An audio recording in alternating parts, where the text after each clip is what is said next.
ഹൈന്ദവൻ ഈ ഭൂമിയെ മലിനമാക്കാത്ത സംസ്കാരം ഉള്ളവനാ. എല്ലാ മതസ്ഥർക്കും 6 അടി മണ്ണ് വേണം, ഇല്ലേ? എത്ര ശവപ്പറമ്പുകളാണ് നമ്മൾ കാണുന്നത്. ഹൈന്ദവന്റെ സംസ്കാരം നോക്കൂ. നമ്മൾ ജനിക്കുമ്പോൾ 2 കിലോ ഉണ്ടെങ്കിൽ പഞ്ചഭൂതങ്ങളായി ഈ ശരീരം, അതായത് വെള്ളവും മണ്ണും ഒക്കെ എടുത്ത് നമ്മൾ ജീവിച്ചു, വായും അഗ്നിയും ഒക്കെ ആയിട്ട്. ആ വാങ്ങിയതെല്ലാം തിരിച്ചു കൊടുക്കാൻ വേണ്ടി അവസാനം അവനെ മരണം കഴിയുന്ന സമയത്ത് കൃഷ്ണൻ വന്ന് നമ്മളെ കൊണ്ടുപോയി കഴിഞ്ഞാൽ ആ ഭൗതിക ശരീരം എടുത്ത്, പിന്നെ ബോഡി നമ്മളെ പേരൊക്കെ പോയി അവിടെ താഴെ ഇറക്കി കിടത്തും, ഭൂമിക്ക് സമർപ്പിക്കും. ഭൂമി പഞ്ചഭൂതങ്ങളിൽ ഒന്ന്. ആ ഭൂമിക്ക് സമർപ്പിച്ച് കുറച്ച് സമയം നമ്മുടെ ശരീരത്തിന് ഒരു ഇതുണ്ട്, അത്ര കുറച്ച് സമയങ്ങൾ ഇരുന്നാൽ തരിക്കണില്ലേ, ഭൂമി അവൻ്റെ സ്വന്താക്കാൻ നോക്കുക. അതാണ് നിലത്തിരുന്ന് നാമം ചൊല്ലരുത് എന്ന് പറയുന്നത്. എന്നിട്ടോ കുറച്ച് കഴിഞ്ഞാൽ നമ്മളെ കുളിപ്പിക്കും, അല്ലെങ്കിൽ നനഞ്ഞ കച്ചയിൽ പൊതിയും, ജലത്തിന് സമർപ്പിക്കും ആ ശരീരം. ഹൈന്ദവന്റെ സംസ്കാരം എത്ര ഉന്നതമാണെന്ന് നോക്കൂ. അത് കഴിഞ്ഞാൽ അവനെ എടുത്ത് ചിതയിൽ സമർപ്പിക്കും, അഗ്നിക്ക് സമർപ്പിക്കും. അഗ്നി കൊളുത്തുന്ന സമയത്താണത്ര ഈ 5ാമത്തെ വായു അങ്ങോട്ട് വിട്ടുപോവുക ശരീരത്തിൽ നിന്ന്. ആ വായു പോകുന്ന സമയത്ത് ഈ ആത്മാവിനൊരു പ്രാർത്ഥനയുണ്ട്.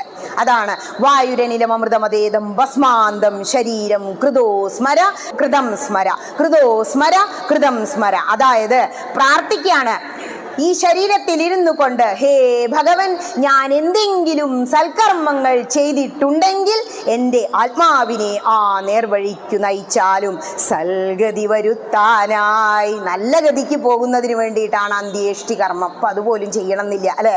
നമ്മൾക്കൊന്നും ആരും ബലിപിണ്ടം തൂകുന്നൊന്നും നമ്മൾ പ്രതീക്ഷിക്കണ്ട. നമ്മൾ ഈ നാമം ചൊല്ലിയതേ നമുക്ക് ഉണ്ടാവുള്ളൂ. അപ്പോൾ എന്ത് ചെയ്യുക? എത്രയും നാമം ചൊല്ലാൻ കിട്ടുന്ന, സത്സംഗങ്ങൾ കൂടാൻ കിട്ടുന്ന സമയങ്ങൾ നഷ്ടപ്പെടുത്താതിരിക്കുക. വിനഷ്ടി, നഷ്ടപ്പെടുത്തരുത്.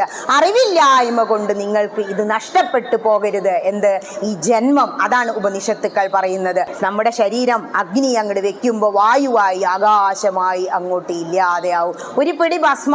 എന്നിട്ടോ ആ സംസ്കാരം നടത്തിയ ആ 6 അടി മണ്ണ് സഞ്ചയനം ചെയ്യുമ്പോൾ ഒരു ശകലം പോലും ഇല്ലാതെ എടുത്തു കൊണ്ടുപോയി ഗംഗയിൽ ഒഴുക്കും. ഗംഗ എന്ന് പറയുമ്പോൾ പുണ്യതീർത്ഥങ്ങളിൽ അസ്ഥി കഷ്ണങ്ങൾ, നമ്മൾ എത്ര വലിയ മുതലകളാത്രയെന്നോ ആ തിരുനാവായ അപ്പുറത്തെ സൈഡില്ലേ അസ്ഥിയൊക്കെ ഒഴുക്കുന്ന എത്രയോ വലിയ മുതലകളും ആമകളും അവരുടെ ഭക്ഷണമായി തീരാനുള്ളതാ. എന്തിനാ നമ്മൾ അഹങ്കരിക്കണ?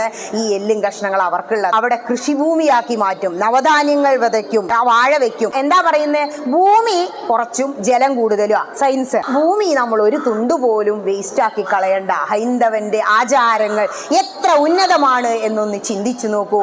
നമ്മൾ അഭിമാനിച്ചുകൂടെ? നമ്മൾ ആർക്കും ഒരു ദോഷവും വരുത്തുന്നില്ല, ആരെയും ഉപദ്രവിക്കാതെ. ഞാൻ ഇവിടെ ചെറുതായിട്ടൊന്ന് അങ്ങോട്ട് ജീവിച്ചു പോകുന്നുണ്ട്. അതിനിടയ്ക്ക് ഒന്ന് ഇവിടെ വന്ന ഒരു സീറ്റിൽ ഇത്തിരി നേരം ഇരുന്ന്, അതാണ് ആകാശം, നമ്മുടെ സ്പേസ് എന്ന് പറയുന്നത്. അത്രയും ഉന്നതമായ ഹൈന്ദവന്റെ ആചാരങ്ങൾ അതറിയണ്ടേ?